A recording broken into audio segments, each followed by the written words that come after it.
कहते हैं कुछ लोगों का इलाज तो स्वयं भगवान भी नहीं कर सकते, और फोर्ब्स पत्रिका संचालित करने वाले लोगों के लिए यही बात लागू भी होती है। हाल ही में फोर्ब्स पत्रिका ने एक रिपोर्ट प्रकाशित की जिसमें यह दर्शाने की कोशिश की गई कि कैसे कुछ देश वुहान वायरस से निपटने में बेहतर सिद्ध हो सकते हैं, परंतु इस सूची में भारत का दूर दूर तक कोई नाम नहीं था। फोर्ब्स की इस रिपोर्ट को डीप नॉलेज ग्रुप के साथ मिलकर तैयार किया गया है। इसमें यह बताने का प्रयास किया गया है कि कैसे कुछ देश वुहान वायरस से निपटने में अधिक सक्षम है। इस सूची में सर्वप्रथम स्थान इजराइल को मिला है, जिसके बाद जर्मनी और दक्षिण कोरिया का नाम आता है। परंतु इस सूची के टॉप 10 तो छोड़िए, टॉप 50 में भी भारत का दूर दूर तक कोई नामो निशान नहीं है।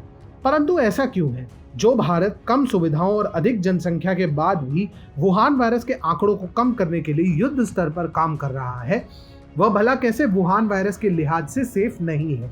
इसके पीछे की सोच जानकर आप न सिर्फ चकित होंगे, बल्कि फोर्ब्स की नासमझी पर खुद को हंसने से रोक नहीं पाएंगे।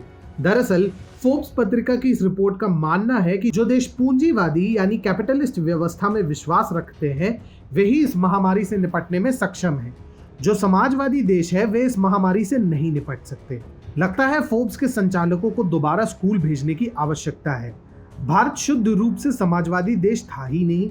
यहाँ तक कि संविधान की प्रस्तावना में भी जो लिखा है वह हम पर आपातकाल के दौरान 1976 में इंदिरा गांधी की सरकार ने जबरदस्ती थोपा था। अब आते हैं फोर्ब्स की सूची पर। इनमें टॉप 10 में कई नाम तो ऐसे हैं जिन्हें पढ़ते ही आप समझ जाएंगे कि फोर्ब्स पत्रिका इस रिपोर्ट के प्रति वास्तव में कितनी गंभीर थी। टॉप 10 की सूची में उस चीन का नाम भी शामिल है जिसकी लापरवाही और निरंकुश सत्ता के घमंड के कारण आज पूरा विश्व इस महामारी का दंश झेल रहा है।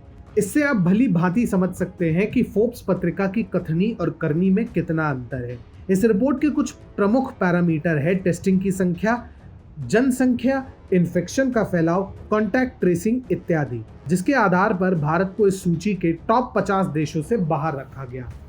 ये न सिर्फ हास्यास्पद है, बल्कि इस पत्रिका का भारत के प्रति पक्षपाती रवैया भी दिखाता है। भारत में अब तक कुल 18,000 से ज्यादा लोग संक्रमित पाए गए हैं और पहले केस को सामने आए लगभग 3 महीने हो चुके हैं और 4 लाख से ज्यादा लोगों पर टेस्ट भी किए जा चुके हैं।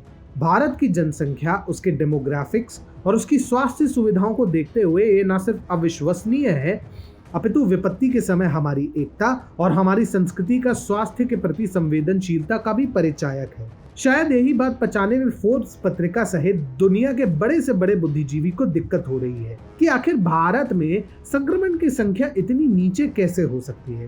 परंतु ये फोर्ब्स पत्रिका की कोई इकलौती गलती नहीं है। हाल ही में इन्होंने अपने प्रोपेगेंडा को बढ़ावा देने हेतु एक और हास्यास्पद रिपोर्ट प्रकाशित की थी, जिसमें इन्होंने बताया था कि यदि वुहान वायरस से निपटने में कुछ देश सक्षम रहे हैं तो इसके पीछे नारीवाद ही एकमात्र कारण है, जिसके लिए उन्होंने महिला अध्यक्षों द्वारा शासित देश जैसे जर्मनी, आइसलैंड, डेनमार्क इत्यादि का उदाहरण दिया। जहां ताइवान के उदाहरण से कुछ हद तक इनकी रिपोर्ट उचित मानी जा सकती है, वहीं बाकी देशों में कई तो ऐसे हैं जिनकी कुल टेस्टिंग संख्या मिलाकर भारत की आधी भी नहीं होंगी। जिस तरह से इन्होंने वुहान वायरस के नाम पर नारीवाद को रामबाण इलाज बताने का बचकाना प्रयास किया है, उस हिसाब से पुरुष राष्ट्राध्यक्ष वाली दक्षिण कोरिया, जिनके यहाँ लगभग 6 लाख टेस्ट होने के बावजूद केवल 10,000 से कुछ अधिक लोग संक्रमित है, वो भी सोचते होंगे am I a joke to you.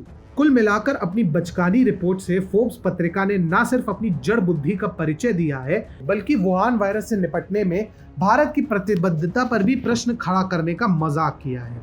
इन्हें देख एक ही कहावत याद आती है, पावस देखी रही मन कोयल साधे मौन, अब दादुर वक्ता भय हमको पूछत कौन। यानी वर्षा ऋतु आते ही जैसे मेंढकों की आवाज चारों तरफ गूंजने लगती है और कोयल ये सोचकर खामोश हो जाती है कि उसकी आवाज को कौन सुनेगा, वैसे ही मूर्खों की सभा में समझदार को कोई नहीं सुनना चाहेगा।